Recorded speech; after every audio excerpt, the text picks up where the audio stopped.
this is Craig Silliphant for the Feedback Society, and today I'm here with special guest and good friend Mike Fisher from SaskExpo and the festival, or I guess it's a con. What do you guys call it anyway? Yeah, we call it the con. The con is imminent, was what I was going to say. Right. Very, like, incredibly imminent, and so this is something they work on. Mike and his partner Chris work on all year, and of course a bevy of other volunteers and people behind the scenes doing stuff. So now with the show being just days away, rather than kind of go into the normal expo interview of like, who's going to be there this year? Can I get a photo op with someone? Like, I want to kind of get the sense of what it feels like for you guys when when you're right at ground zero there and it's right about to pop off. Is it like, here's my question. Is it like more stressful than the rest of the year, or now everything's kind of put to bed, so there are last minute stresses, but it's like... I've never worked on anything that has such a specific rhythm, so because there's these weird periods of what I'd call peacefulness or quiet. You're married, I don't know if there's that weird 10 days before your wedding where you're like, whatever, at this point, whatever's going to happen is going to happen because we've ordered everything we're going to order. Right. We've invited who we're going to invite. So you just sort of wait for it to happen. But then the night before, you're like, holy shit, this is going to be, how's everything going to be? So there's these periods where you're like a heavy amount of work, and then it waits for a bit, and then you get 100 emails a day for a while, and then that fades off as you deal with it. And then this week before is just a lot of those weird, tiny details. It's a lot of people coming out of the woodwork asking for free shit, or it's a lot of if guests cancel or there's flight changes. It's a lot of those details, but the big puzzle pieces are done. Right. Yeah. So, but there's not much sleep happening, and it's sort of, you're just going on adrenaline, which is great because that's without it I would be lost. Right. So I know, speaking of cancellations and stuff, you actually have an amazing roster this year, which is great to see. And you did have Sean Astin from Goonies and Stranger Things had to cancel. So, and that was just a few days before we're taping this.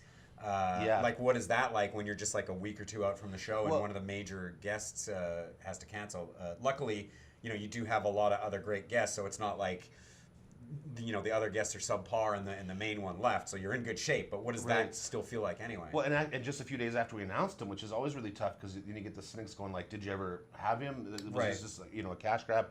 And of course not. But so we work. I have very specific deadlines for we're going to fill our roster. But then you sort of have somebody on the hook in case somebody cancels, because you don't want to, especially a bigger one, let's say Perlman or somebody canceled. You don't want to just leave that hanging, right? So Sean Astin was someone that we've been working on for 4 years, and it finally worked out. It was very last minute. He signed the contract. Okay, it's happening. And then 4 days later, he's booked a series and he can't make it. So what that means for me as a planner is, well, now I got to cancel flights, rearrange hotels, rearrange the panel schedule, the photo op schedule, everything that's already been submitted to the printer for the program guide, right, and on our website. But thankfully we have a really great team of people around us that I just say, hey, update the website. We're going to have to change it. We're going to have to make changes, an insert for the program guide. But it's a lot of logistics. But the toughest part for me is I do this because I really love it. So I want our city to have Sean Astin here. So it's disappointing for me as a fan, but also it's hard to know that people are going to be disappointed. Right. Because that's why I do it, is for them to have a great weekend. And when it's not, and like you said, there's tons of other guests, but there's certain people that we've wanted for a long time and we know are going to hit huge. But for the amount of stuff that guy's been in, all the way back to Goonies, there's so much stuff, right? So, it's always tough. It's never easy to deal with. As soon as I have an Apple Watch, and as soon as you see the preview, hey Mike, I got tough news, and you're from the agent, you're what's tough news? You have a cold, or tough news one of our major guests canceled? So I think most of the fans of the expo are pretty good, and everybody loves to come out and have a good time, and it's it's a community, so people are very supportive and understanding. I hope you find, but you do get the odd asshole, for lack of a better term, that has to, we don't have to point anybody out specifically, but you get a cancellation like that, and as you kind of alluded to, people are like, oh, were you just faking that you had him? And it's that must feel terrible. It does. And I've watched Lindsay, who was Emily Expo, go through that in Calgary over the years, and on a much larger scale. Right. And we talk about it lots, and she said people would say to her, you'll get a thicker skin, it won't bother you as much. But after like 8 years, she's like, I don't know that I want a thicker skin. You know, like, do you want to just become cynical and jaded? Now, I've had to some extent, and not take it personally, or else I lose sleep over it. But some people, I try to get perspective on it, that some people are just really, really passionate and maybe a bit less socially aware, so that when Sean Astin cancels and they post something saying, RIP SaskExpo, you're never going to survive this, to me that just seems so nuts. But they're just huge Lord of the Rings fans with very few, like a very small social network. How do I say this?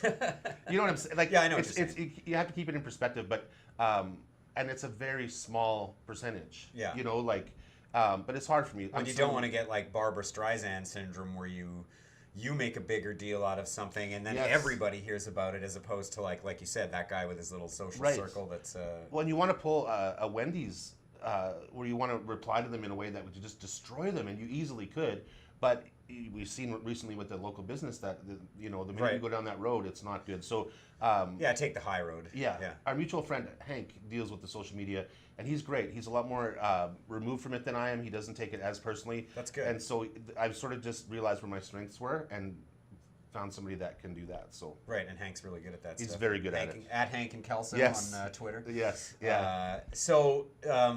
You can go into as much or as little detail as you want about this, but obviously this was a very interesting year for you guys, in that like you were part of a parent company after you started this up on your own. Mm-hmm. You were bought up by a parent company, and then in the last year, like before this year's show, you were or like they were bought by a bigger parent Mm-hmm. company, and they chose not to add Saskatoon to that roster. Right. So you and Chris took over again this year, and I know that like I'm sure publicly there were people with like, oh, I wonder if they can pull this off. Oh, Can totally. they get guests? Can they what did that all feel like? And how does it feel now that you're again almost at the end of the tunnel? Well, the interesting thing is that every step of the way, there's been people, even people very close to me, that were like, you can't do this. And there's always going to be those people. And so thankfully, I've sort of, that part I have a tough skin about, because you didn't start the con, you didn't do the work. So really, at this point, you don't really have a say in terms of me believing that you know what you're doing. Yeah. And so, but yeah, there was a lot of that this year, like, well, they can't do what Calgary did. But a lot of that's just ignorance. And I mean that, like, the definition of it, that they didn't know that how closely we worked with Calgary. Like, I've watched Lindsay do her work for 5 years, Yeah. and have the relationship with the agents. I'm not a dummy, I mean, in that way. I developed those relationships with those agents on purpose. Right. Like, not ever seeing that we'd have to do this again, but you never know. Right. It's not bad to know a guy that reps Carrie Fisher, or whoever. So, and Chris too. Like, Chris worked very closely with everything, like the artists and the vendors and the organization side of it. So we could kind of just carry on. But I do understand, as a fan, you don't want it to take a step backwards. Yeah. And we're actually taking huge risks this year and having more media guests, because we wanted people to know, Right. this is not going to be any different. And we've had a ton of comments already that it's better than last year. It is better than last year. So that's like, we wanted to have that be a thing, even though we're putting more on the line personally because of that, right? And then realizing you can't make everybody happy.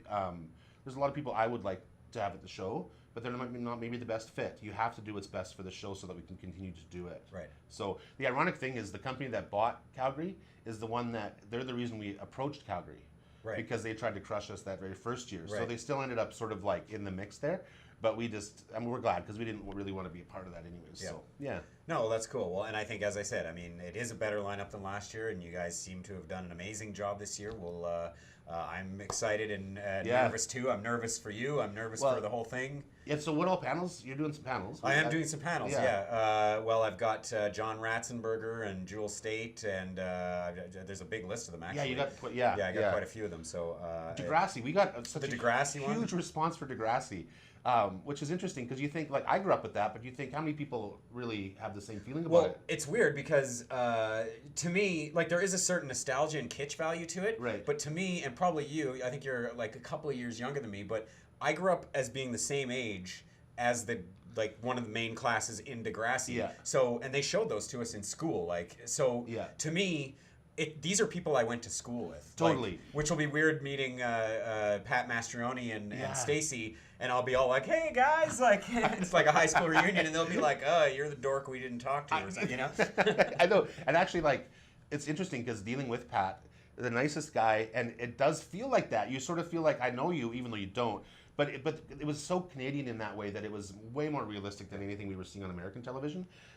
So it's always interesting to sort of like see what they're going to be like in real life. But he is not disappointed. Like he's a lot of fun. And Nice. I think you'll He really seems enjoy nice that. on the social media and stuff. Totally. Like that, so. Yeah. Cool. All right. Yeah. Well, that's about all the time we have for today. So SaskExpo, September 15th and 16th, and you can get your tickets at comic stores and everything around town, as well as photo ops and everything like that at SaskExpo.com. So thanks a lot, Mike, thanks. for coming to chat. Awesome. Thanks. And good luck. Yeah. Thanks. Cool.